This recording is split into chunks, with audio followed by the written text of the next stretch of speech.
nuestro país. Vamos de inmediato a analizar este tema de gran importancia para todos los colombianos, porque después de muchos años de intentos se presenta una reforma pensional en Colombia. Saludo a Julio César Iglesias, él es analista económico en Colombia, experto en pensiones, y nos saluda desde este país. Julio César, un gusto saludarlo, le habla Sergio David González. Hola Sergio, un saludo para usted y la audiencia. Qué bueno tenerlo aquí en este espacio para poder hablar de economía y poder hablar de pensiones. ¿Nos saluda desde Bogotá? Sí. Muy bien. ¿Qué opina usted de este borrador de reforma pensional que se conoció en las últimas horas? Pues Sergio, es básicamente lo mismo que el presidente Petro nos había planteado en campaña electoral, con unas moderaciones, ya lo mencionaban ustedes, solamente desde 3 y no 4 salarios mínimos, y una reducción del subsidio, de la mesada subsidiada para los adultos mayores que no tienen pensión, a menos o cerca de la mitad. Creo que eso es lo mejor de la reforma, que se moderan esos parámetros que eran bastante riesgosos desde el punto de vista fiscal, pero la reforma sigue teniendo los mismos problemas gravísimos que ya se habían advertido durante la campaña y durante los últimos meses. Y esencialmente es que acaba con el régimen de ahorro individual, acaba con el ahorro pensional de los colombianos, porque el 90% de los trabajadores del país, que son los que ganan menos de 4 salarios mínimos, 3 salarios mínimos o menos, únicamente van a poder cotizar a Colpensiones, con lo cual los fondos de pensiones virtualmente desaparecen, o al menos se van a su mínima expresión. Sí, total, sí, porque para explicar a los televidentes, cuando se tiene el techo de ganar 3 salarios mínimos, entran a Colpensiones, pero si gana más de esos 3.300.000 pesos, una parte va al régimen privado, a los fondos de pensiones privados.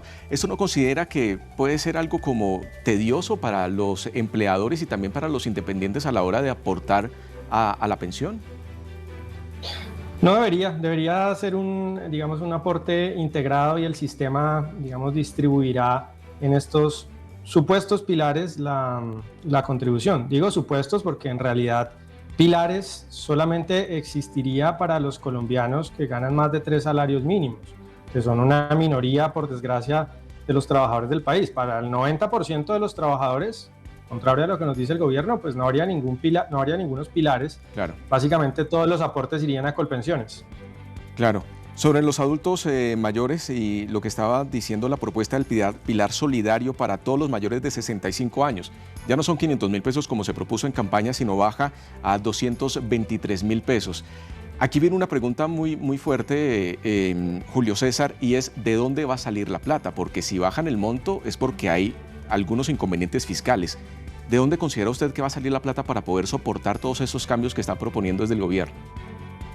Sí, esa es una buena pregunta, y pues el presidente ya lo había explicado. Esencialmente eso lo van a pagar a través del presupuesto general de la nación, pero en realidad la fuente de los recursos, como queda claro, son las nuevas cotizaciones que van a llegar desde el RAIS, que es el régimen que hoy administran las AFPs. Esas nuevas cotizaciones son las que van a financiar en realidad esos nuevos pagos. Básicamente con las cotizaciones de los trabajadores, incluyendo trabajadores que se ganan desde un salario mínimo, van a financiar esos subsidios, lo cual es un poco extraño porque lo consecuente sería que si decidimos que ese subsidio es adecuado, pues lo financiemos a través de impuestos, pues sí, todos los contribuyentes. En este caso va a ser esencialmente financiado por los trabajadores. Ok, ¿usted cree que esto va a tener buena aceptación por parte del Congreso de la República? ¿Y por qué se lo pregunto? Porque en épocas anteriores siempre las reformas pensionales tenían un rédito muy fuerte en consecuencia política y nunca se había tocado. Y siempre se ha hablado de los salarios altos para magistrados, para expresidentes y para congresistas. ¿Usted cree que esto sí va a pasar? Los que tienen estos grandes ingresos dentro del sector público, ¿se van a pasar a un fondo privado si superan ese tope de los 3.300.000? Sí, es interesante saber cómo lo va a leer el Congreso. Yo creo que más allá de los intereses particulares que puedan tener los congresistas, sobre el monto de sus mesadas, lo que tienen que analizar acá es si esta reforma es sostenible financieramente, es decir, si a largo plazo vamos a poder sostener los beneficios pensionales que hoy reciben millones de colombianos, o si a la larga otra vez van a tener que ser reducidos esos beneficios pensionales, o incluso vamos a dejar colombianos sin ingresos reales. Yo creo que ese debe ser el enfoque de la discusión. Así es, Julio César, hablemos de las semanas de cotización, que eso es lo que le pegan bastante a nuestros televidentes aquí en Colombia. Y es una de las inquietudes más grandes. De lo que usted ha podido analizar de este borrador del proyecto para presentar al Congreso de Reforma Pensional, ¿se aumenta o no se aumentan las semanas de cotización? O se la cambio la pregunta, ¿se eleva la edad de pensión en Colombia por la puerta de atrás, se puede decir? Es complejo porque aunque la edad de pensión, según la ley, según este borrador, sigue siendo 57 años para mujeres y 62 para hombres, sí se incrementan el número de semanas para llegar a pensión para la mayoría de cotizantes que van a ser trasladados desde el RAIS hacia Colpensiones, porque hoy en día la pensión mínima, que es con la que se pensionan la gran mayoría de los cotizantes en Colombia, de un salario mínimo, se puede llegar en el RAIS con 1.150 semanas. Al ser trasladados a Colpensiones, van a tener que cotizar hasta 1.300 semanas, con lo cual, aunque no se incrementa la edad formalmente, para muchas personas, pues esto sí significará tener que cotizar pues 3 años más.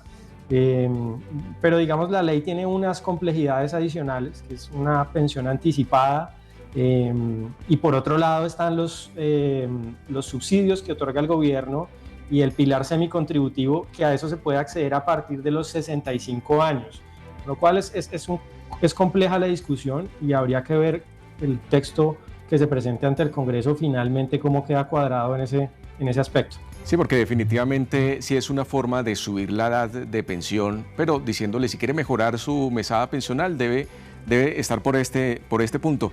Ya para finalizar, Julio César, ¿qué mecanismo de transición hay aquí y cómo puede golpear esto a las nuevas generaciones, a los que ya están cotizando y a los que están a punto de pensionarse? ¿Qué se lee en el articulado de una transición de esta reforma pensional? Pues va a haber un régimen de transición para aquellas personas que ya hayan cotizado en el régimen actual, digamos el de la Ley 100, más de 1.000 semanas y que les falte menos de 10 años para llegar a la edad de pensión, a los 57 o a los 62. Entonces esas personas, digamos, podrían seguir bajo las condiciones actuales. Entre los otros, digamos, cotizantes o trabajadores que no cumplen con los requisitos para ese régimen de transición, digamos, quedarán dentro de esta nueva ley, y ahí uno puede leer que hay, digamos, grandes ganadores y grandes perdedores. Perdedores, pues el más claro es el de aquellos que estaban cotizando por encima de 3 salarios mínimos en Colpensiones con la idea de tener una mesada pensional pues alta. Esa expectativa pues no se va a cumplir. Y luego, dependiendo de la situación de cada cual, como el asunto que hablábamos ahora de las semanas de los que están en el salario mínimo, pues que se les aumenta 150 semanas, es complejo. También los que no llegan a los requisitos de pensión, que en Colombia son la mayoría de trabajadores, pues también, digamos, se van a ver altamente perjudicados, porque contrario a una devolución de saldos que les hacen hoy las AFPs cuando no cumplen los requisitos de pensión, van a tener que esperar hasta los 65 años, sí, y dilatar, en el caso de las mujeres, 8 años para recibir esa devolución de saldos, que además no se las van a entregar en un solo pago, sino en una, digamos, en una renta vitalicia.